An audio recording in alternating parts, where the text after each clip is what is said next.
অসংখ্য সাহাবী, এমন কোন সাহাবী পাইবেন না যেই সাহাবীর মধ্যে কি নাই আমানতের গুরুত্ব নাই। এরে মুসলমানের দল, হযরত আবু হুরায়রা থেকে শুরু করিয়া, আবু হুরায়রা ছিলেন একজন গরিব সাহাবী। তিনি আহলে সুফার মধ্যে, আসহাবে সুফার মধ্যে বসে থাকতেন। সর্বোচ্চ সাহাবীর মর্যাদা হযরত আবু বকরের কার? আবু বকরকে ডাক দিয়া বলে, ও আবু বকর, আবু বকরকে জান্নাতের সার্টিফিকেটের মধ্যে প্রথম সার্টিফিকেট পাওনাদার কে? আবু বকর। আমার আবু বকরকে আমার নবী সার্টিফিকেট দিয়েছেন জান্নাতের। 10 জন সাহাবীকে একটা হাদিসের মধ্যে আল্লাহর নবী সাল্লাল্লাহু আলাইহি ওয়াসাল্লাম, যেই হাদিসটা মুসনাদে আহমদের মধ্যে আছে, 10 জন সাহাবীকে বলে দিয়েছেন যে আবু বকর ফিল জান্নাতি, ওয়া উমর ফিল জান্নাতি, ও উসমান ফিল জান্নাতি, ওয়া আলিউন ফিল জান্নাতি, ওয়া তালহাতু ফিল জান্নাতি, ওয়া জুবাইর ফিল জান্নাতি, ওয়া আব্দুর রহমান ইবনে আউফ ফিল জান্নাতি, ওয়া সাদ ইবনে আবি ওয়াক্কাস ফিল জান্নাতি, ওয়া সাঈদ ইবনে জুবাইর ফিল জান্নাতি, ওয়া আবু উবাইদা ইবনুল জাররাহ ফিল জান্নাতি। বলেন সুবহানাল্লাহ। 10 জন সাহাবীর নাম বলেছেন, তার মধ্যে সর্বপ্রথম কার নাম? আবু বকরের নাম। আল্লাহর নবী একদিন সাহাবীদের মধ্যে ঘোষণা করতেছেন, যে হাদিসটা মুসলিম শরীফের 5966 নম্বর হাদিস, 5966 নম্বর হাদিসে আল্লাহর নবী ডাক দেয়া বলেন, মান আসবাহা মিনকুমুল ইয়াওমা সাইমান। ও সাহাবায়ে কেরামের দল, তোমাদের মধ্যে এমন কে আছে যেই লোকটা আজকে সকালের থেকে রাতের বেলায় সাহারি খেয়ে আজকে সকালে রোজা অবস্থায় এখানে এসেছ?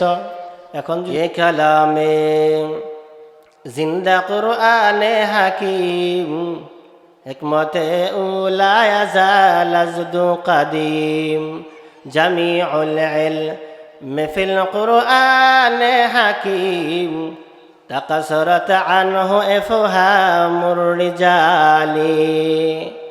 এই মুসলমানি বান্দা, আল্লাহর গোলাম, ভালো করে শুনিয়া লও। আমার আল্লাহ পাক নামাজের কথা বলে দিয়েছেন, নামাজ ফরজ। আল্লাহ পাক হজের কথাও বলে দিয়েছেন, হজ ফরজ। আল্লাহ পাক রোজার কথাও বলে দিয়েছেন, রোজা ফরজ।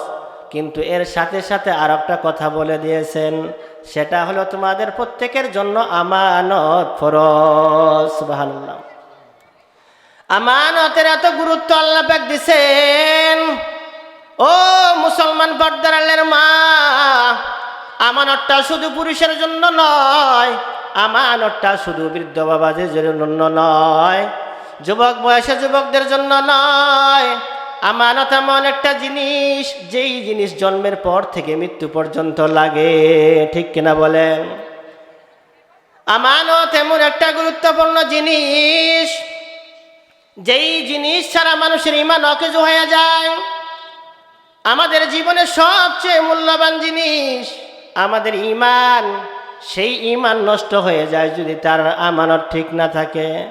এরে মুসলমানের দল, এই আমানত 7 প্রকার আছে, 7টা গুরুত্ব আছে। কয়টা গুরুত্ব? 7টা। মনে রাখবেন, 7টা গুরুত্ব। আল্লাহ পাক এই আমানতকে এত দামি করে বানাইছেন, যেই আমানত একটা মানুষ থেকে যদি ছুটে যায় তার ঈমানটা দুর্বল হয়ে যায়। এরে মুসলমানের দল, আল্লাহর নবী হাদিসের মধ্যে বলেন, হযরত হুযায়ফা রাদিয়াল্লাহু আনহু থেকে বর্ণিত, قال حدثنا رسول الله صلى الله عليه وسلم نزلت أن الأمانة نزلت من السماء في جرز قلوب الرجال। আল্লাহর নবী বলেন, আমানতটা আসমান থেকে আসছে মানুষের অন্তরের গভীরে। আমানতটা আসমান থেকে আসছে মানুষের অন্তরের গভীরে। যেই অন্তরটা আছে অন্তরের উপরে না, একেবারে গভীরে। তারপর আল্লাহ পাক কোরআন নাজিল করছেন, ওয়া নাযালাল কুরআন ওয়া ক্বরাউল কুরআন। তারপর কোরআন নাজিল হওয়ার পর কোরআনটাকে তেলাওয়াত করছে, ওয়া আলিমু মিনাস সুন্নাহ। তারপরে বিভিন্ন হাদিসের জ্ঞান অর্জন করছে। এরে মুসলমানের দল, সর্বপ্রথম আসমান থেকে আল্লাহ পাক কি নাজিল করছেন? আমানত নাজিল করছেন। আমানতটা বসায় দিছে কোন জায়গায়? অন্তরের ভিতরে। তারপরে আল্লাহ পাক কি নাজিল করছেন? কোরআন নাজিল করছেন। কোরআন আইসা কি করলাম? কোরআন আইসা তেলাওয়াত করলাম। কোরআন তেলাওয়াতের পর রসুলের বাণী হাদিস তেলাওয়াত করলাম। এই তেলাওয়াত করার পর এই তিনটা জিনিসের সমন্বয়ে একটা প্রকৃত মুমিন হয়ে যায়। আমানত, কোরআন, হাদিস, এই তিনটা জিনিসের সমন্বয়ে মানুষ প্রকৃত কি হয়ে যায়? মুসলমান হয়ে যায়। আরে মুসলমানের দল, এই আমানতটা যদি আমার থেকে হারিয়ে যায় তাহলে আমার ঈমান হারিয়ে যাবে। কয় হুজুর আপনি মিথ্যা কথা বললেন, ঈমানের সাথে আমানতের সম্পর্ক কি? আমার বানানো কোনো কথা না। এক নাম্বার বৈশিষ্ট্য আমানতের বৈশিষ্ট্য হলো এই আমানতটা সরাসরি ঈমানের সাথে সম্পর্ক। কার সাথে সম্পর্ক? ঈমানের সাথে সম্পর্ক। আল আমানাতু তাতাআল্লাকু বিল ঈমান। আল জামি সগীরের মধ্যে আল্লাহ রসুল সাল্লাল্লাহু আলাইহি ওয়াসাল্লাম একটা হাদিস বলেছেন, লা ঈমানা লাহু লিমান লা আমানাতা লাহু। আল্লাহর নবী হাদিসের মধ্যে বলেন, ওই ব্যক্তির ঈমান নাই যেই লোকটার আমানত নাই। এরে মুসলমানের দল, আমানত সাধারণ কোনো জিনিস না। আমানত এমন একটা গুরুত্বপূর্ণ জিনিস, যেই আমানত যদি না হয় তোমার ঈমান সঠিক হবে না। আর যদি আমানত তোমার সঠিক হয় তাহলে তোমার ঈমান সঠিক হয়ে যাবে। দুই নাম্বার বৈশিষ্ট্য এই ঈমান। আল্লামা নববী রহমাতুল্লাহি আলাইহি বলেন যে আল আমানাতু হিয়াল ঈমান। আল আমানাতু হিয়াল ঈমান, অর্থাৎ আমানত আর ঈমান একই জিনিস। কি জিনিস? আমানত আর ঈমান একই জিনিস। কেন একই জিনিস রে বান্দার দল? ও মুসলমানের দল, এক সাহাবী এসে রাসূল সাল্লাল্লাহু আলাইহি ওয়াসাল্লামকে জিজ্ঞাসা করলেন, ইয়া রাসূলুল্লাহ মাতা তাকুমুস সাআ, কখন কিয়ামত সংগঠিত হবে? আমার নবী বলেন, ইযা দুইয়াতিল আমানাত, যখন আমানতকে নষ্ট করে দেওয়া হবে, যখন আমানত থেকে মানুষ দূরে সরে যাবে, ফান্তাজিরিস সাআ, তখন তুমি কিয়ামতের অপেক্ষা করো। আমার রসুল কিয়ামতের কথা যখন জিজ্ঞাসা করলেন এক সাহাবী যে কিয়ামত কখন হবে, তখন রসুল সাল্লাল্লাহু আলাইহি ওয়াসাল্লাম বলে দিলেন যে যখন ইদা দুইয়াতিল আমানাত, যখন আমানতকে নষ্ট করে দেওয়া হবে, আমানতের খিয়ানত করা হবে, তখন ফান্তাজিরিস সাআ, তখন কিয়ামতের কি করো? অপেক্ষা করো। তাহলে বোঝা গেল এই আমানতটা যদি নষ্ট হয়ে যায়, আমানতের যদি খিয়ানত হয়ে যায়, তখন কিয়ামত অতি তাড়াতাড়ি চলে আসবে। এ মুসলমানি বান্দা, তিন নাম্বার বৈশিষ্ট্য হলো আমানতের বৈশিষ্ট্য হলো এই আমানতটা হলো কোরআনের বৈশিষ্ট্য। কার বৈশিষ্ট্য? কোরআনের বৈশিষ্ট্য। আল্লাহ পাক এই কোরআন যখন নাজিল করেছেন, এই কোরআনের মধ্যে আপনি তাওরাতের বাণী পাবেন, এই কোরআনের মধ্যে আপনি ইনজিলের বাণী পাবেন, এই কোরআনের মধ্যে আপনি জবুরের বাণী পাবেন, এই কোরআনের মধ্যে আপনি সুহুফে ইব্রাহিমের সহিবার পাবেন। এরে মুসলমানের দল, আজকে যদি একটা কথা তোমাকে বলা হয় যে তুমি এই কথাটা চেয়ারম্যান সাহেবের কাছে গিয়া বলো, দেখবেন আমি যেভাবে কথাটা বলছি সেভাবে গিয়ে আপনি পৌঁছাইতে পারবেন না। দুইটা কথা এদিক সেদিক হয়ে যাবে, হবে না? হুবহু একই কথা একজন লিখিত ছাড়া আর বলা সম্ভব না। এই মুসলমানের দল, কত বছর আগে পৃথিবী সৃষ্টি করেছেন আল্লাহ পাক, কত কিতাব নাজিল করেছেন, 104 খানা কিতাব নাজিল করেছেন। তার মধ্যে কুরআনুল কারীম হলো সর্বশেষ কিতাব, দামি কিতাব। সব কিতাবের ঘটনা আল্লাহ পাক কোরআনের মধ্যে ঢুকায় দিয়েছেন। বলেন সুবহানাল্লাহ। একটা আয়াত দেখাইতে পারবেন না যে তাওরাতের মধ্যে আল্লাহ পাক বলছেন এক কথা আর কোরআনে বলছে আর এক কথা। তাওরাতে যা ছিল আল্লাহ পাক কোরআনে বর্ণনা করে দিয়েছেন, ইনজিলে যা ছিল কোরআনে বর্ণনা করে দিয়েছেন। আল্লাহ পাক বলেন লা রাইবা ফীহি হুদাল লিল মুত্তাকিন। এই কোরআনের মধ্যে কোনো কি নাই? সন্দেহ নাই। তাহলে এই কোরআন হুবহু আল্লাহ পাক যেভাবে বলা দরকার সেভাবেই এই কোরআন নিয়ে এসেছে। কোনো খেয়ানত কোরআনের মধ্যে পাবেন না। এই আমানতটা হলো কোরআনের বৈশিষ্ট্য। 4 নাম্বার বৈশিষ্ট্য হলো এই আমানত পৃথিবীতে যত ফেরেশতা আছে সকল ফেরেশতার বৈশিষ্ট্য। ফেরেশতাদের কি বৈশিষ্ট্য? নাযালা বিহির রূহুল আমিন।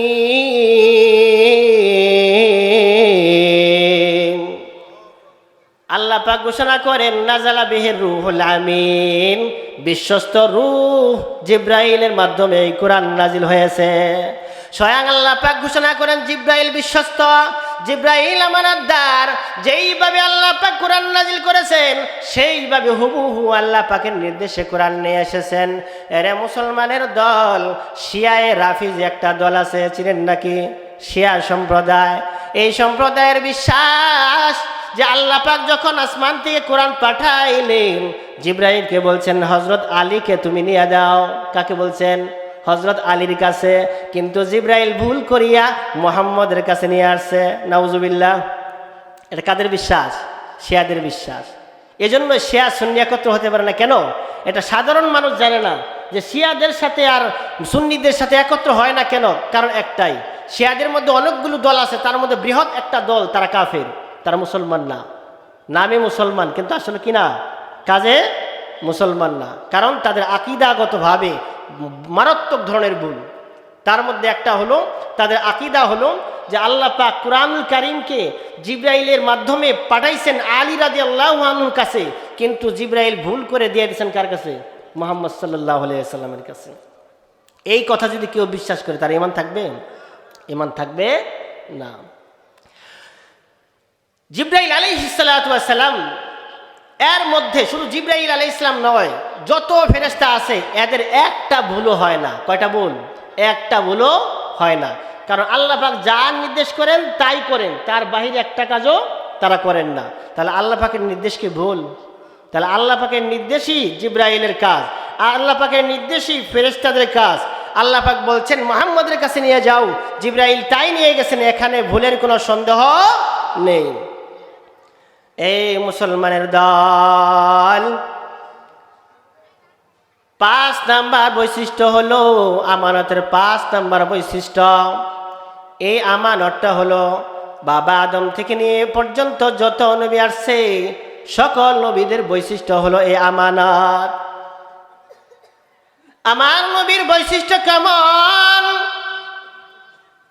সারা রাত যদি রসুলের গুণগান গাওয়া হয় তবু রসুলের গুণগান গেয়ে শেষ করা যাবে না। মুসলমানের দল, আমার নবীকে এত সুন্দর ভালো গুণ আল্লাহ পাক দিছেন, আদম থেকে নিয়ে ঈসা পর্যন্ত যত ভালো গুণ সকল নবীদেরকে দিছেন, তার চেয়ে বেশি ভালো গুণ আমার নবীর মধ্যে দিয়ে দিছেন। সুবহানাল্লাহ।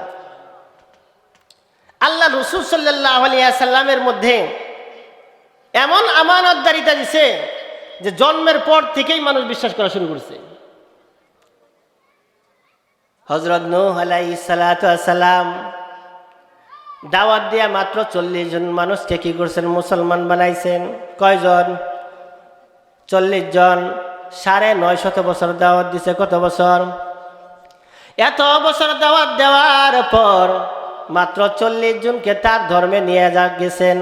শুরুতে গিয়া বলেন ইন্নী লাকুম রাসূলুন আমিন। নূহ আলাইহিস সালাতু ওয়াস সালাম তার উম্মতকে বলে আমি তোমাদের জন্য বিশ্বস্ত নবী। হুদ আলাইহিস সালাতু ওয়াস সালাম বলেন ইন্নী লাকুম রাসূলুন আমিন। শুআয়ব আলাইহিস সালাতু ওয়াস সালাম বলেন ইন্নী লাকুম রাসূলুন আমিন।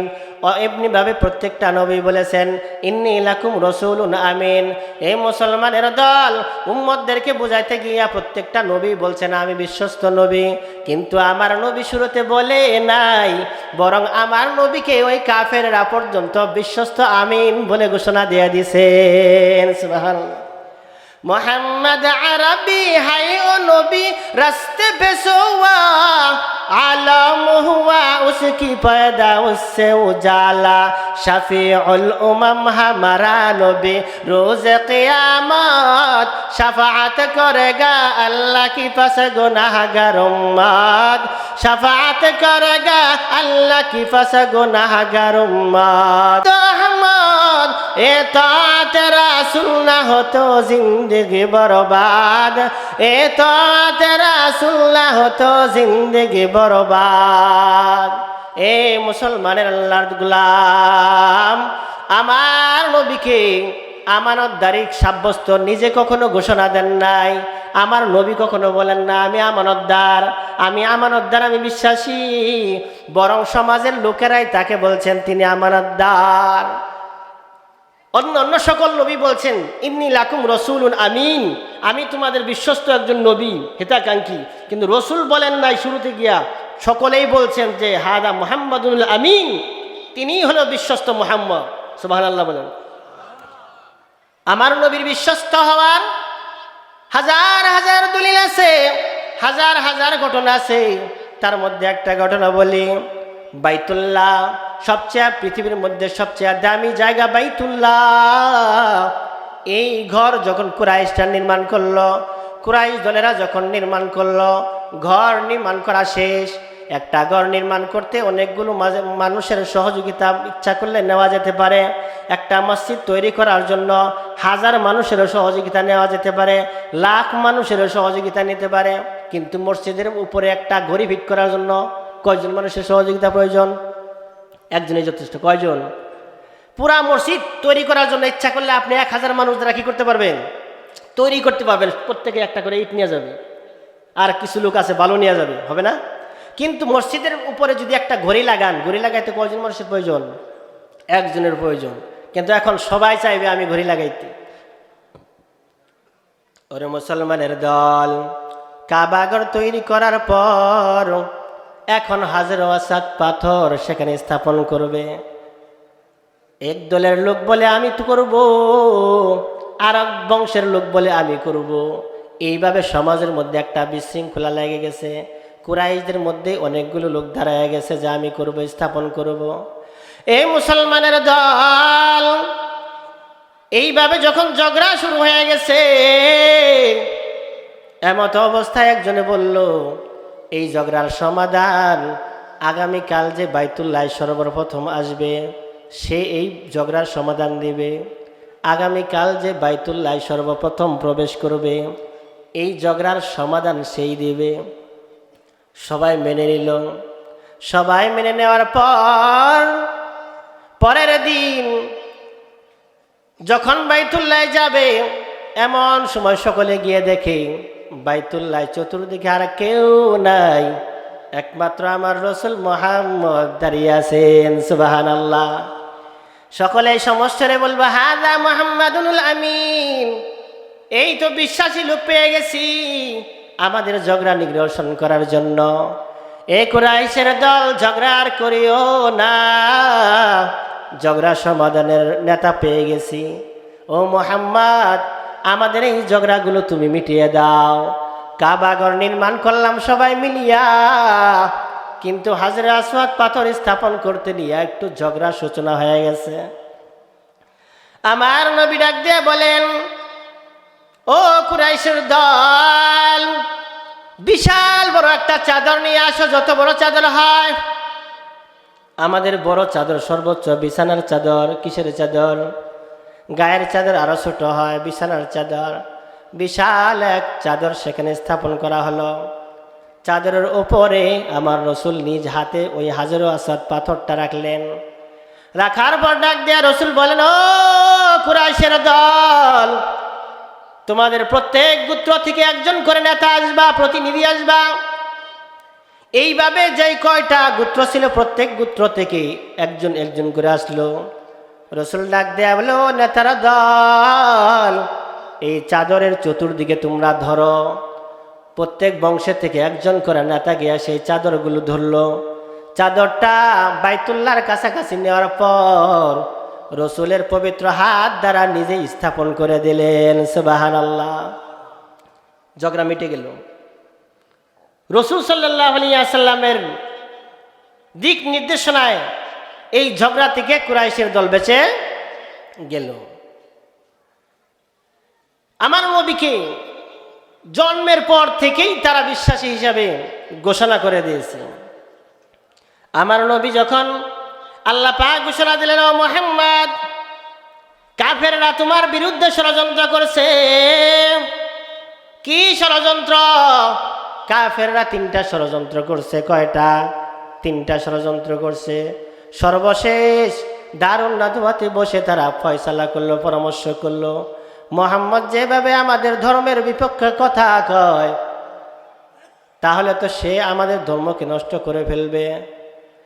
কাফের কুরাইশ কাফেলা একটা গেল আবু তালেবের কাছে, ডাক দেয়া বলে, আবু তালেব, তোমার ভাতিজা মুহাম্মদ আমাদের ধর্মের বিরুদ্ধে কথা কয়, মুহাম্মদকে থামাও, তা না হলে তোমার ভাতিজা মুহাম্মদের সাথে আমাদের যুদ্ধ বেজে যাবে।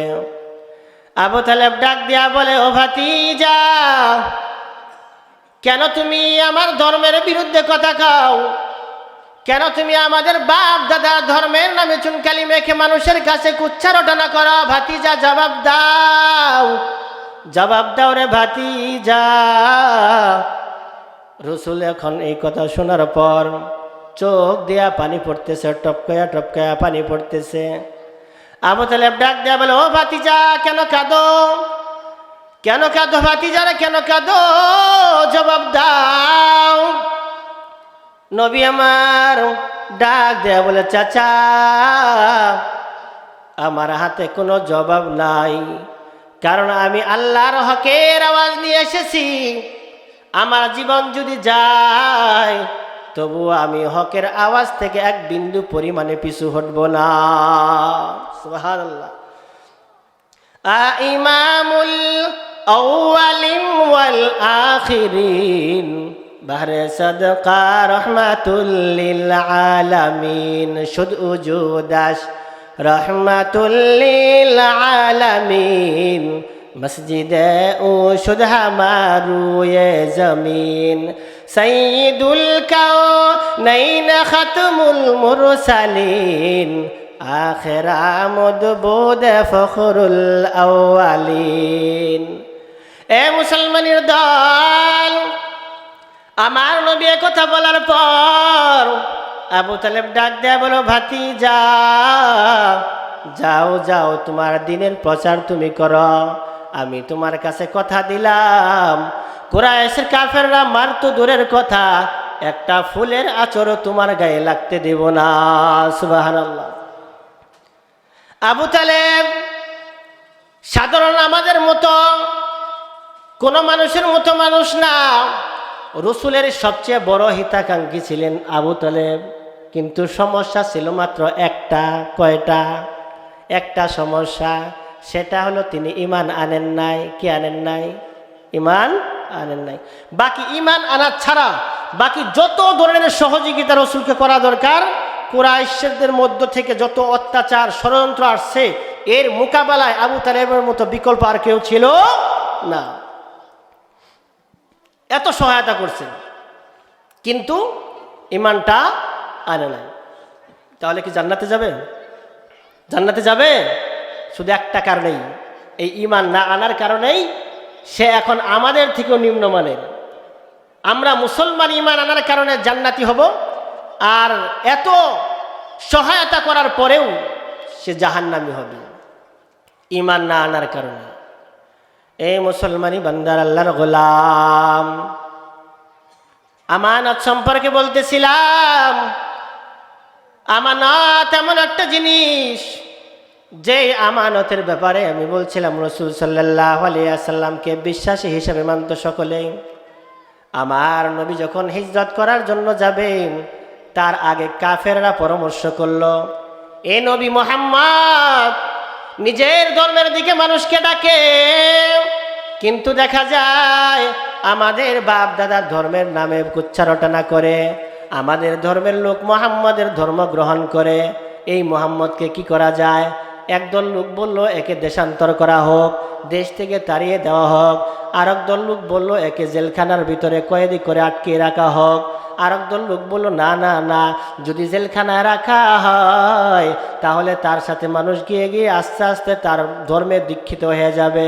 আর যদি দেশান্তর করা হয় তাহলে অন্য দেশে গিয়ে সে ইসলামের দাওয়াত দিবে, এটাও করা যাবে না। কয় 3 নম্বর অপশনটা কি? কয় একে হত্যা করে ফেলা হবে। কি করে ফেলা হবে? হত্যা করে ফেলা হবে। চূড়ান্ত সমাধান হয়ে গেল। এর মুসলমানের দল এইভাবে তারা বলার পর যখন রসুলকে হত্যা করার ষড়যন্ত্র করলো, তখন আল্লাহ পাক ওহীর মাধ্যমে নাজিল করে দেন যে, ও মুহাম্মদ, তুমি এখন হিজরত করো। হিজরত করার সময় হয়ে গেছে। যেই রাতে হিজরত করবেন, আলীকে ডাক দিয়ে বলো, আলী, আমি তো হিজরত করে যাব মদিনায়, তুমি কিছুদিন পরে মদিনায় যাও। কয় কেন? কয় আমার কাছে কিছু আমানত, কুরাইশ কাফেরদের কিছু আমানত আছে, সেই আমানতগুলো ফিরিয়ে দিতে হবে। সুবহানাল্লাহ বলেন। আপনি যদি আমার মারার জন্য আসেন আর আপনার আমানত আমি আরেকজনের কাছে দিয়ে যাব, যে ভাই, যে লোকটা আমার মারতে আসতেছে এদের আমানত আছে আমার কাছে, এগুলো ওদেরকে বুঝিয়ে দিন। আমরা কি এরকম করব? কেউ করবে না, বরং উল্টা আরো আমানত খাওয়ার চিন্তা করবে। কেমন নবী পাইছি রে ভাই! আমার রসুলকে মারার জন্য ষড়যন্ত্র করে কাফেরেরা, অথচ সেই কাফেরদের আমানত আমার রসুলের হাতের মধ্যে ছিল। আমার রসুল আলীকে ডাক দেয়া বলে, ওরা আলী, এই যে আমার আমানত গুলো কুরাইশদের মাঝে তুমি দিয়া দিও। আমানত দেওয়ার পর তারপর তুমি কি করবা? সফর করবা, মদিনার দিকে হিজরত করবা। এই মুসলমানের দল, ভালো করে চিন্তা করিয়া দেখো আমানত কত গুরুত্বপূর্ণ একটা জিনিস। আমার নবী মিশকাতুল মাসাবির মধ্যে গ্রন্থকার লেখেন 2934 নাম্বার হাদিসের মধ্যে আমার নবী আবু হুরায়রাকে ডাক দেয়া বলল, আবু হুরায়রা, আদ্দিল আমানাত ইলামান তামানাকা, যেই লোকটা তোমার কাছে আমানত রেখেছে এই লোকটার আমানত তুমি ফিরিয়ে দাও। ওয়ালা তাখুন মান খানাকা, কিন্তু সাবধান সাবধান, যেই লোকটা তোমার আমানতের খিয়ানত করছে তার খিয়ানত তুমি করবে না। কেমন নবী পাইলাম? যেই নবীকে হত্যা করার জন্য কাফেররা আসে তাদের আমানত ফিরিয়ে দেয়। আমার নবী আবু হুরায়রাকে নির্দেশ দেয়, ও আবু হুরায়রা, যেই আমানত তোমার কাছে রাখা হয়েছে সেটা তুমি ফেরত দাও, কিন্তু যেই লোকটা তোমার আমানতের খেয়ানত করেছে সেই লোকের খেয়ানত তুমি করবা না। আর আমরা হলে কি করতাম? বলতাম, তোর টাকা মেরে খাইছে, তুইও খেয়ে দে, বলতাম না? আমার রসুল বলেন, তোমার আমানত, তোমার সাথে যে খেয়ানত করছে তুমি তার সাথে খেয়ানত করিও না। এ মুসলমানের দল, আমি বলছিলাম আমানতের গুরুত্ব কয়টি মনে আছে আপনাদের? কয়টি বলছিলাম? 7টা বলছিলাম। তার মধ্যে 5টা গেল। 6 নাম্বার হলো সাহাবায়ে কেরামের সাথে এই আমানতের গুণ আছে না নাই? সাহাবায়ে কেরামের মধ্যে এই আমানতের গুণ আছে। এ মুসলমান, অসংখ্য সাহাবী, এমন কোন সাহাবী পাইবেন না যেই সাহাবীর মধ্যে কি নাই আমানতের গুরুত্ব নাই। এরে মুসলমানের দল, হযরত আবু হুরায়রা থেকে শুরু করিয়া, আবু হুরায়রা ছিলেন একজন গরিব সাহাবী। তিনি আহলে সুফার মধ্যে, আসহাবে সুফার মধ্যে বসে থাকতেন। সর্বোচ্চ সাহাবীর মর্যাদা হযরত আবু বকরের কার? আবু বকরের। আবু বকরকে ডাক দিয়া বলে, আবু বকর, আবু বকরকে জান্নাতের সার্টিফিকেটের মধ্যে প্রথম সার্টিফিকেট পাওনাদার কে? আবু বকর। আমার আবু বকরকে আমার নবী সার্টিফিকেট দিয়েছেন জান্নাতের। 10 জন সাহাবীকে একটা হাদিসের মধ্যে আল্লাহর নবী সাল্লাল্লাহু আলাইহি ওয়াসাল্লাম, যেই হাদিসটা মুসনাদে আহমদের মধ্যে আছে, 10 জন সাহাবীকে বলে দিয়েছেন যে আবু বকর ফিল জান্নাতি, ওয়া উমর ফিল জান্নাতি, ও উসমান ফিল জান্নাতি, ওয়া আলিউন ফিল জান্নাতি, ওয়া তালহাতু ফিল জান্নাতি, ওয়া জুবাইর ফিল জান্নাতি, ওয়া আব্দুর রহমান ইবনে আউফ ফিল জান্নাতি, ওয়া সাদ ইবনে আবি ওয়াক্কাস ফিল জান্নাতি, ওয়া সাঈদ ইবনে জুবাইর ফিল জান্নাতি, ওয়া আবু উবাইদা ইবনুল জাররাহ ফিল জান্নাতি। বলেন সুবহানাল্লাহ। 10 জন সাহাবীর নাম বলেছেন, তার মধ্যে সর্বপ্রথম কার নাম? আবু বকরের নাম। আল্লাহর নবী একদিন সাহাবীদের মধ্যে ঘোষণা করতেছেন, যে হাদিসটা মুসলিম শরীফের 5966 নম্বর হাদিস, 5966 নম্বর হাদিসে আল্লাহর নবী ডাক দেয়া বলেন, মান আসবাহা মিনকুমুল ইয়াওমা সাইমান।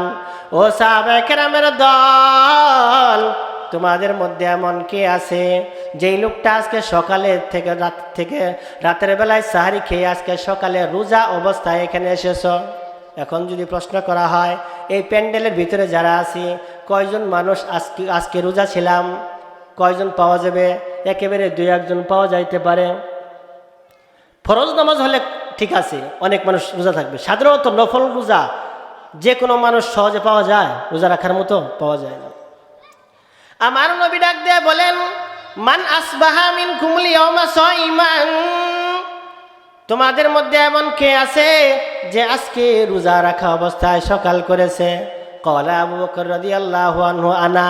হযরত আবু বকর বলেন, আমি আছি। একজন সাহাবী পাওয়া গেল। দ্বিতীয়বার আবার রাসূল প্রশ্ন করলেন, ফামান তাবিয়া মিনকুমুল ইয়াওমা জানাজাতান। তোমাদের মধ্যে এমন কে আছে যে এই লোকটা আজকে জানাজার নামাজ পড়েছে? সকল সাহাবীদের মধ্যে ক্বালা আবু বকর আনা। হযরত আবু বকর বলেন, আমি। তৃতীয়বার আবার রাসূল প্রশ্ন করলেন, ফামান আতআমা মিনকুমুল ইয়াওমা মিসকিনান। তোমাদের মধ্যে এমন কে আছে যে মিসকিনকে খাবার দিছে, খাবার খাওয়াইছে, খানা খাওয়াইছে? এতগুলো সাহাবীর মধ্যে হযরত আবু বকর বলেন, ক্বালা আবু বকর আনা। আবু বকর বলেন, আমি। চতুর্থবার আবার রাসূল প্রশ্ন করলেন, ফামান আদা মিনকুমুল মারিদা। তোমাদের মধ্যে এমন কে আছে যেই লোকটা আজকে কি করেছে? অসুস্থ ব্যক্তিকে দেখতে গেছে। চতুর্থ জবাবে সকল সাহাবীদের মধ্যে থেকে হযরত আবু বকর ক্বালা আনা। আবু বকর বলেন, আমি। কয়টা প্রশ্ন করছে? 4টার মধ্যেই আবু বকর উত্তর দিয়েছেন, আনা আনা আনা আনা। এইভাবে উত্তর দেওয়ার পর আমার নবী ডাক দেয়া বলেন, মাজতামাআনা ফি ইমরিইন ইল্লা দাখালাল জান্নাহ। সুবহানাল্লাহ। আমার নবী ডাক দেয়া বলেন, ও সাহাবীর দল, এই 4টা গুণ যার মধ্যে থাকবে সে জান্নাতে চলে যাবে। বলেন সুবহানাল্লাহ। এই 4টা গুণ যার মধ্যে থাকবে সে কোথায় চলে যাবে? জান্নাতে চলে যাবে। আচ্ছা, এখন বলেন তো, এই 4টা গুণ আমাদের জীবনে কোনোদিন হয়েছে কিনা? জীবনে হওয়াটা কঠিন। 4টা গুণ যেটা একই দিন পাওয়া গেছে, রোজা, জানাজার নামাজ, রোগীকে দেখতে যাওয়া, মিসকিনকে খাবার খাওয়ানো।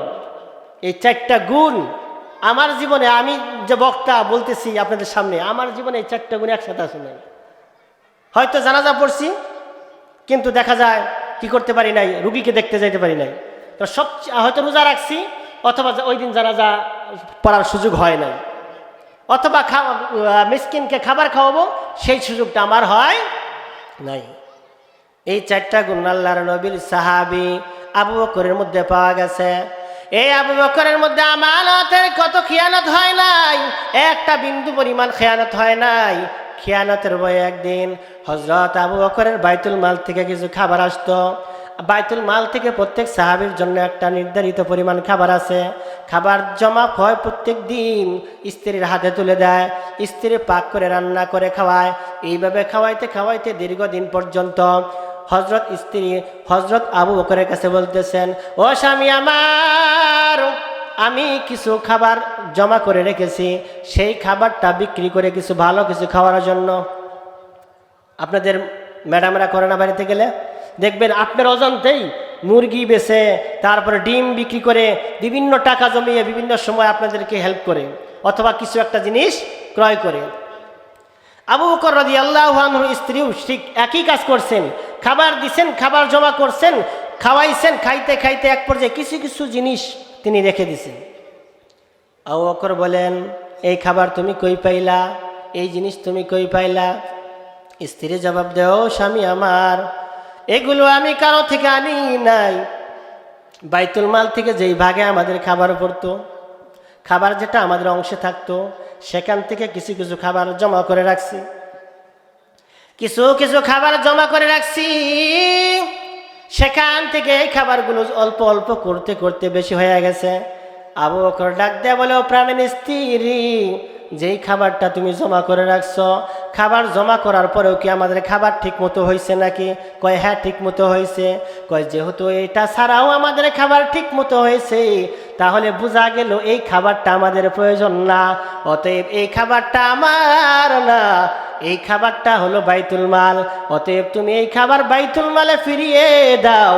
কারণ হাসরের ময়দানে যখন ডাক দিয়ে আল্লাহ পাক বলবেন, ও আবু বকর, তোমাকে আমি বাইতুল মালের দায়িত্ব দিয়েছিলাম, কিন্তু তোমার স্ত্রী কি করেছে? খাবার খাওয়ানোর পরেও কিছু জিনিস অতিরিক্ত রেখে আবার কি করছে? সেই জিনিসগুলো জমা করে বিভিন্ন ধরনের ভালো মন্দ কিছু খাইছা। এরে মুসলমানের দল, আবু বকর এত বড় সাহাবী হওয়ার পরেও তিনি আল্লাহর কত ভয়, আল্লাহর ভয় অন্তরে এত বেশি, কিছু কিছু খাবার জমা করার পর সেই খাবারের টাকাগুলো আবু বকর নিতে চায় নাই। কারণ আল্লাহ পাক যদি বলেন যে এটা আমানতের খেয়ানত হতে পারে, ঠিক কিনা বলেন? এরে মুসলমানের দল, এই আমানতের খেয়ানত যেন না হয়, আমাদের সচেষ্ট থাকতে হবে, সবসময় সচেতন থাকতে হবে। ওরে মুসলমানের দল, এমন আমানতের খেয়ানত আমাদের জীবনে হয় কি হয় না? হয় না? কথা বলেন, হয় না আমাদের আমানতের খেয়ানত? কত যে হইতেছে আমরা নিজেও জানি না। আমানতের খেয়ানত যে কোনটাকে বলে সেটাও আমরা জানি না, সেটাও আমি আপনাদেরকে বলবো সংক্ষিপ্ত আলোচনায়। আমানত এরকম 8টি প্রকার আছে, আমি বলছি 7টি বৈশিষ্ট্য। কয়টি বৈশিষ্ট্য? 7টি বৈশিষ্ট্য। আর প্রকার হলো কয়টি? 8টি। আমি ওই 8টা সংক্ষিপ্ত আকারে পরে বলে যাব, যাতে করে আপনাদের বুঝতে পারেন। আমরা আমানত বলতে তো শুধু কি বুঝি, যে আমার কাছে টাকা রাখছে এটাই মনে হয় আমানত।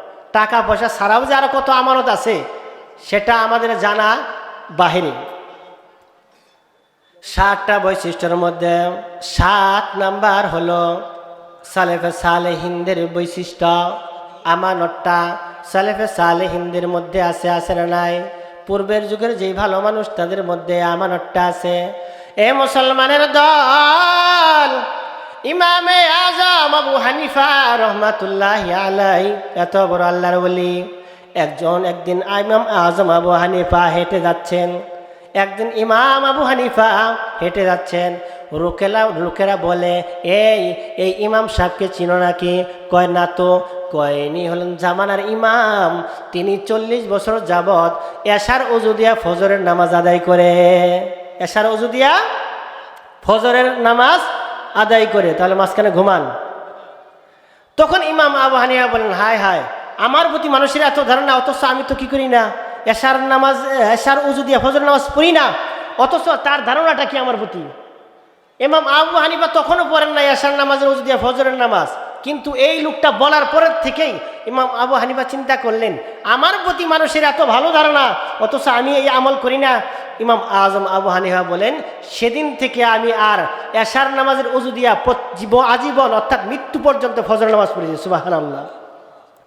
লাকাদ জানাল বিলাদা ওয়া মান আলাইহা ইমামুল মুসলিমিন আবু হানিফা। বু হানিফা মুঝে ইমামে বাসফা আসিরাজে উম্মতানে মুস্তফা। এ মুসলমান আল্লাহর গোলাম, হযরত মুবারক রহমাতুল্লাহি আলাইহি এত বড় আল্লাহর ওলি, তিনি এক বাগানে চাকরি করতেন, বাগানের কর্মচারী, আঙ্গুরের বাগানের কর্মচারী। আমানতের কতটা গুরুত্ব ভাই! তিনি এই বাগানে চাকরি করতেছেন, খেদমত করতেছেন। হঠাৎ করে একদিন মালিক গিয়েছেন, মালিক ডাক দিয়ে বলে, মুবারক, আমার জন্য কিছু খাবার নিয়ে আসো, কিছু ফল ফ্রুট নিয়ে আসো আমার সামনে, আমি খাবো। মালিকের সামনে কিছু আঙ্গুর রাখছেন। আঙ্গুরটা যখন মুখে দিছেন, বিশাল বড় একটা টক লাগছে। কি লাগছে? টক লাগছে। টক জিনিস বেশি খাওয়া যায়? একটা আঙ্গুর মুখে দিছে, টক, এমন টক মুখ থেকে ফেলে দিয়েছে। মালিক ডাক দেয়া বলে, মুবারক, এই আঙ্গুর টক, এটা বাদ দিয়ে ভিন্ন একটা আঙ্গুর নিয়ে আসো।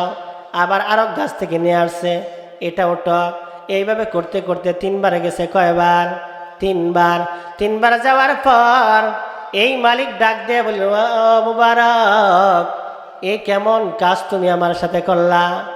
দীর্ঘদিন যাবৎ 20 বছর যাবৎ এই বাগানে তুমি কাজ করো, অথচ আমার জন্য কি করছো? আমি একজন মালিক, মালিকের জন্য ভালোটা খুঁজবা, কিন্তু ভালোটা না খুঁজিয়া দেখে দেখে তুমি টক আঙ্গুর আমার জন্য নিয়ে আসছো। মেজাজ গরম হয়ে গেছে। আচ্ছা বলেন, আপনাদের কোনো যদি বাগান থাকে, কর্মচারীর কাছে যদি বলেন যে আমার জন্য কিছু ফল ফ্রুট নিয়ে আসো, আপনাকে যদি আইসা কি দেয়? চুকা ফল, টক ফল দেয়, তাহলে আপনার রাগ উঠবে না? আমি হলাম মালিক, মালিকরে দিবে সবচেয়ে ভালো ফল খেতে দিবে, যাতে করে মালিক একটু প্রশংসা করে। তা না করে সে দিচ্ছে একেবারে টক যেটা সেটা। রাগ করতেছেন। মুবারক করব, মুবারক ডাক দেয়া বলেন, মালিক 20 বছর যাবৎ এই বাগানে কাজ করি, কাজে নিয়োগ দেওয়ার আগে আপনি আমাকে কর্মচারী হিসাবে বাগানে রাখছেন, কিন্তু আপনি আমাকে ফল খাওয়ার জন্য রাখেন নাই। আল্লাহর কসম করে বলি রে মালিক, 20 বছর যাবৎ এই বাগানে কাজ করি, কিন্তু একটা ফলও এ পর্যন্ত আমি খাই নাই, মুখে দেই নাই। সুবহানাল্লাহ। আউলিয়ারা কারে ওকুবা ইখতিয়ার, জাহেলেরা কারে দুনিয়া ইখতিয়ার। মাইলে মমিন সোয়ে মমিন মিশাওয়াদ, মাইলে কাফের সোয়ে কাফের মিশাওয়াদ। এক জমানা সোহবতে বা আউলিয়া, বেহতেরাজ 100 সালে তাআত বেরিয়া। এ মুমিন মুসলমানের দল হযরত মুবারক রহমাতুল্লাহি আলাইহি বলেন, 20 বছর যাবত আমি আপনার কর্মচারী হিসাবে বাগানে কাজ করি, কিন্তু একদিনও আমি একটা ফল মুখে দেই নাই। কেন দেই নাই রে মালিক? কারণ একটাই, হাসরের ময়দানে যদি আল্লাহ পাক ডাক দেয়া বলে, ও মুবারক, তোমাকে একটা বাগানের চাকরি দেওয়া হয়েছিল, তুমি সেই বাগানের রক্ষক ছিলে, কিন্তু তুমি কাজ করার সময় অমক মালিকের ওই গাছ থেকে ফল খেয়েছ, কিন্তু সেই ফলের হিসাব না দিয়া তুমি জান্নাতে যাইতে পারবে না। আমি মুবারক হাসরের ময়দানে কোনো জবাব থাকবে না, আল্লাহ পাকের সেই প্রশ্নের উত্তর আমি দিতে পারবো না। এজন্যই 20 বছর যাবত আপনার কর্মচারী হিসাবে বাগানে কাজ করে, কিন্তু একটা ফল আমি খাই নাই। কেমন আমানতদারিত্ব ছিল তার মধ্যে। 20 বছর যাবত কাজ করে, আর আমরা হলে কি করতাম? যেদিন কাজে ঢুকবো ওদিন ইচ্ছা মতো ফল খাইয়া নিব, ঠিক কিনা? যেদিন কাজে ঢুকবো সেদিন ইচ্ছা মতো খেয়ে নেই, চাকরি থাকে কি না থাকে আগে দেখি ফলগুলো কেমন লাগে। আর মুবারক রহমতুল্লাহি আলাইহির মধ্যে আমানতের কি গুরুত্ব পাইলেন, যা আল্লাহ তাআলা যে আমানতের ব্যাপারে বলেছেন, ইন্নাল্লাহা ইয়া'মুরুকুম আন তুআদ্দুল আমানাতি ইলা আহলিহা। আল্লাহ পাক বলেন, আল্লাহ পাক নির্দেশ দিয়ে দিয়েছেন যে তোমরা যার আমানত তোমাদের মধ্যে আছে, তোমরা আমানত সঠিক পন্থায় দিয়ে দাও, তার হক আদায় করে দাও। এর মুমিন মুসলমানের দল, এই পর্দার আড়ালের মা, তোমরা মনে করো শুধু আমানতটা মনে হয় পুরুষের জন্য, কিন্তু আসলে আমানতটা পুরুষ মহিলা সকলের জন্য, ঠিক কিনা বলেন? এ মুমিন, নারীদের যে চেহারা সৌন্দর্য আল্লাহ পাক দান করেছেন, ও পর্দার আড়ালের মা, তোমাদের সৌন্দর্য তোমাদের স্বামীর জন্য আমানত। যেই লোকটা তার চেহারা খুলিয়া মানুষকে দেখাবে, বেগানা নারীদেরকে দেখাবে, বোঝা গেল এই নারীটা আমানতের খেয়ানত করলো, ঠিক কিনা বলেন? ও মুসলমান পর্দার আড়ালের মা, ভালো করে শুনিয়া লও, তোমরা যে চেহারা সৌন্দর্য, যেই সৌন্দর্য আল্লাহ পাক প্রত্যেকটা মহিলার তার স্বামীর জন্য রেখে দিয়েছেন, সেই সৌন্দর্যকে চাচাতো ভাইকে দেখাও, ফুফাতো ভাইকে দেখাও, চাচাতো ভাইকে দেখাও, খালুকে দেখাও, বিভিন্ন ধরনের বেগানা প্রতিবেশী যারা আছে তাদেরকে দেখাও। ও মুসলমান নারী, হাসরের ময়দানে তোমাদের জন্য, বেগানা নারীদের জন্য আল্লাহ পাক বিশেষ শাস্তির ব্যবস্থা করে রাখছেন। আল্লাহ রাসূল আমার নবী ডাক দেয়া বলে, জিবরাইল, এই যে নারীরা জ্বলতেছে চেহারার মধ্যে আগুন, কেন রে জিবরাইল? আমার নবীর প্রশ্নের উত্তরে জিবরাইল বলেন, এরা দুনিয়াতে থাকতে তাদের চেহারাটা বেগানা পুরুষেরকে দেখাইছে, এজন্য আল্লাহ পাক শাস্তি হিসাবে তাদের চেহারাকে আগুন দ্বারা জ্বলছে দিতেছে। ও পর্দার মা, তোমরা কি চাও যে তোমাদের চেহারাটা আগুনে জ্বলুক? না না, তোমাদের চেহারা যেন আগুনে না জ্বলে, এজন্য তোমাদের চেহারাটা পর্দার আড়ালের থেকেও ঢেকে রেখো, তোমার স্বামীর জন্য সৌন্দর্য প্রকাশ করো। আজকের দুনিয়াতে দেখো কত নারী আছে যেই চেহারা সৌন্দর্যটা স্বামীর কাছে থাকলে সাজে না গুজে না, কিন্তু যখন বন্ধুর বাড়িতে যায়, যখন দেখবে দুলাভাইয়ের বাড়িতে যায়, যখন চাচাতো ভাইয়ের বিবাহের মধ্যে যায়, তখন দেখতে পাইবেন আপনার তাদের সাজতেই লাগে 2 ঘন্টা। কয় ঘন্টা? সাজগুজ করতেই লাগে কয় ঘন্টা? 2 ঘন্টা। আর স্বামীর সামনে সাজতে লাগে কয় ঘন্টা? সাজেই না। স্বামীর সামনে সাজে? কোনোদিন দেখছেন যে আপনাকে দেখানোর জন্য ওই প্রথম যখন বিবাহ করলেন তখন বাদ দিয়া, তখনকার হিসাব ভিন্ন। দেখছেন, আজকে যা দেখবেন যে বাড়িতে গেলে সাজে কিনা। পর্দারালের মারা শুনতেছেন, জানেন যারা কিছু চালাক আছে তারা যায় দেখবেন যে আগে সাইজা লই, হুজুর কইছে আপনার জন্য সাইজা লই, সাজলেও দেখবেন 5 মিনিটে শেষ। 5 মিনিটে কি শেষ? আর যখন শুনবো যে আপনার প্রতিবেশীর এক ছেলের বিয়ে, সেখানে যাইতে হবে, সেখানে সাজতে দেখবেন কয় ঘন্টা লাগে? কয় ঘন্টা লাগবে? 2 ঘন্টা, 2.5 ঘন্টা, 1 ঘন্টা। কেন? শয়তানে ওয়াসওয়াসায় পড়ে গেছে। শয়তানে ওয়াসওয়াসা দেয় এদেরকে, সব সময় তাদেরকে ওয়াসওয়াসা দেয়। শয়তানে ওয়াসওয়াসা দেওয়ার জন্য এক আল্লাহর ওলি স্বপ্নে দেখে যে শয়তানে 3টা চাবি নিয়ে বসে রয়েছে। কয়টা চাবি? 3টা চাবি নিয়ে বসে রয়েছে। এটা স্বপ্নের ঘটনা, বাস্তব কোনো ঘটনা না। স্বপ্নে আল্লাহর ওলিরা বিভিন্ন ধরনের মানুষকে শিক্ষাদানের জন্য অনেক কিছুই আল্লাহ পাক তাদেরকে দেখান, স্বপ্নে দেখান, যেটা আমার আপনার নাও হতে পারে। যেমন এক ব্যক্তি স্বপ্নে দেখতেছে যে সে প্লেনে উঠতেছে, বিমানের উপর দিয়া সে আমেরিকায় ঘুরতে যেতেছে, পরিবার নিয়ে। তাও সে চিন্তা করলো, মেয়েকে জড়াইয়া ধইরা বিমানের একটা জানলা গুছাইছে, যে দেখি জানলা দিয়ে একটু আবহাওয়াটা দেখি। দেখতেছে আর সূর্যের আলোটা তার চোখের মধ্যে পড়তেছে। সকালবেলায় সে ঘুম থেকে যখন জাগ্রত হয়েছে, দেখে সিরা একটা কাঁথা নিয়ে সে রেলগেটের সামনে ঘুমাইছে, যে সূর্যের আলো তার সেরা কাঁথার ভিতর দিয়ে যাইতেছে। আর স্বপ্নে দেখলো কি, যে প্লেনের জ্বালানা দিয়ে তার চোখে সূর্যের আলো যাইতেছে। স্বপ্নে দেখলো কি আর বাস্তব হইল কি? এরকম স্বপ্নে দেখে না মানুষ? আমরাও কত স্বপ্নে দেখি, কত কিছু, ঘুম ভাঙলে দেখি না কিছুই বাস্তব না। এক আল্লাহর ওলি স্বপ্নে দেখেন যে শয়তান 3টা চাবি নিয়ে বসে রয়েছে। 3 ধরনের চাবি। কয় ধরনের চাবি? 3 ধরনের চাবি নিয়ে বসে আছে। একটা চাবি খুবই চকচকা, একেবারে নতুন। আর একটা চাবি একটা মধ্যম, বেশি নতুনও না, একেবারে পুরাতনও না। আর একটা চাবি হলো একেবারে পুরাতন, জংকার পরে আছে, মনে হয় জীবনে একবার আনছে, তারপরে আর কোনো ব্যবহার করে নাই। শয়তানকে জিজ্ঞাসা করতেছে, এই শয়তান, তোর কাছে যে 3টা চাবি, এই 3টা চাবির হিকমত বল। 3টা চাবি কার কার জন্য রাখছো? তো শয়তান জবাব দিল যে এই যে দেখতেছেন যে জংকার পরা যে চাবিটা, এই চাবিটা হলো সাধারণ মানুষের চাবি, যারা কোরআন হাদিসের যাদের কোনো কি নাই, জ্ঞান নাই, আমল আখলাকও ভালো নাই, আমল টামলও কিচ্ছু করে না, কোনো রকম ঈমান আনছে, তাদের জন্য। তাদের জন্মের পরের থেকে, বালেগ হওয়ার পরের থেকে এই চাবি একটা মারছি, আর জীবনে এ পর্যন্ত তাদের আর চাবি মারার কি হয় নাই, প্রয়োজন পড়ে নাই। যেই তালার মধ্যে আপনি চাবি জীবনে একবার দিবেন, ওই চাবি জংকার পড়বো না কি করব? কয় চাবি মাত্র এদের জন্য ব্যবহার করছি একবার ব্যবহার করাতেই তারা নিজেরাই এখন শয়তান হয়ে গেছে, এদের আর চাবি দিতে হয় না।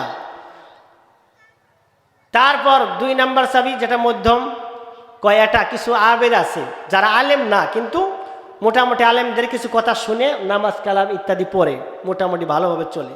তো তারা মাঝে মধ্যে এবাদত বন্দিকে খুব ভালো করে, তখন তাদেরকে চাবি মারি। আবার তারা শয়তানি অসওয়াসায় পরে শয়তানের দিকে আসে, আবার যখন তারা ভালো কাজে যায় আবার চাবি মারি। এইভাবে করতে করতে সপ্তাহে 2-1 কি করতে হয়, তাদের চাবি মারতে হয়। ফলে চাবিটা এখন মোটামুটি নতুন নতুন আছে। কয় একেবারে চকচকা যেটা, কয় সেটা হলো আলেমুল আমাদের চাবি। কয় তাদের চাবি সবসময় মারতেই হয়, কোনো সময় তাদেরকে শয়তানের পথে আনতে পারি না। এজন্য তাদের পিছনে চাবি সবসময় ফিটিং রাখতেই হয়। এই চাবি যেহেতু সবসময় ব্যবহার হয়, এজন্য চাবি এখনো চকচকাই আছে।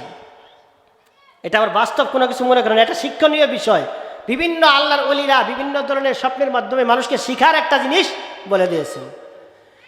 এ মুসলমানি বান্দা, সাধারণ মানুষকে শয়তান ওয়াসওয়াসা দেয় এত সহজে, যত সহজে আমাদেরকে আলেমুল আমাদেরকে সহজে দিতে পারে না। এই মুসলমানের দল, আজকে দেখে নাও তোমার আমার মধ্যে শয়তানে কত ওয়াসওয়াসা দেওয়া শুরু করছে রে বান্দা। আমি বলেছিলাম আমানত 7টি বৈশিষ্ট্য আছে, 7টি বৈশিষ্ট্য বলে ফেলেছি। এই আমানতের প্রকার হলো 8টা। কয়টা আমানতের প্রকার হলো কয়টা? জোরে বলেন কয়টা? 8টা। সংক্ষেপে শুধু নামগুলো বলবো, আমাদের প্রধান আকর্ষণ চলে আসছেন। আমানতের প্রকার হলো 8টা। 1 নাম্বার প্রকার হলো আল আমানাতু ফিল ইবাদা। আল আমানাতু ফিল ইবাদা, ইবাদতের ক্ষেত্রে আমানত রাখতে হবে। 2 নম্বরে আল আমানাতু ফিল জাওয়ারিহ। একটু মনোযোগ দিয়ে শুনে এই 8টা বিষয়।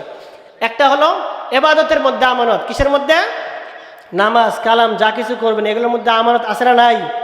একজনে 2 মিনিটে 4 রাকাত পড়ে, আরেকজনে 10 মিনিটে 4 রাকাত। দুইটার মধ্যে কোনটা ভালো? 10 মিনিটে 4 রাকাত পড়লো, আর যে 2 মিনিটে 4 রাকাত পড়লো, এর মধ্যে কতটুকু আমানতদারিতে আছে আপনারাই ভালো বলতে পারবেন। আল আমানাতু ফিল ইবাদা। 2 নম্বরে আল আমানাতু ফিল জাওয়ারিহ, অঙ্গ প্রত্যঙ্গের মধ্যে আমানত। হাত পা চোখ এগুলোর মধ্যে আমানত আছে না নাই? সময় সংক্ষিপ্ত, এই জন্যই বিস্তারিত আর ওদিকে যাওয়া হলো না। 2 নম্বর আমানত হলো, 2 নম্বর প্রকার হলো আল আমানাতু ফিল জাওয়ারিহ। 3 নম্বর প্রকার হলো আল আমানাতু ফিল ওয়াদা, অর্থাৎ গচ্ছিত জিনিস যা কিছু গচ্ছিত রাখে আপনার কাছে সব কিছুর মধ্যে আমানত আছে। 4 নম্বর হলো আল আমানাতু ফিল আমাল, প্রত্যেকটা কাজের মধ্যে কি আছে? আমানত আছে। 5 নম্বর প্রকার হলো আল আমানাতু ফিল বাই'i ওয়াশ শিরা, অর্থাৎ ক্রয় বিক্রয়ের মধ্যে আমানত। 6 নম্বর হলো আল আমানাতু ফিল মাসউলিয়া, আপনাকে একটা দায়িত্ব দেওয়া হয়েছে, সেই দায়িত্বের মধ্যে কি আছে? আমানত আছে। 7 নম্বর হলো আল আমানাতু ফি হিফযিল আসরার, অর্থাৎ গোপন কোনো বিষয় যদি আপনার কাছে রেখে দেওয়া হয়, গোপন কোনো বিষয় যদি আপনার কাছে থাকে, সেটার ক্ষেত্রেও আপনার আমানত রক্ষা করতে হবে। 8 নম্বর প্রকার হলো আল আমানাতু ফিল কালাম, কথার মধ্যেও কি আছে? আমানত আছে। এই 8 প্রকারের মধ্যে আমরা কত যে খেয়ানত করি তার কোনো হিসাব নেই। এজন্য আমাদের কর্তব্য হলো আল্লাহ পাকের নির্দেশ যে তোমরা আমানত সঠিকভাবে কি করো? রক্ষা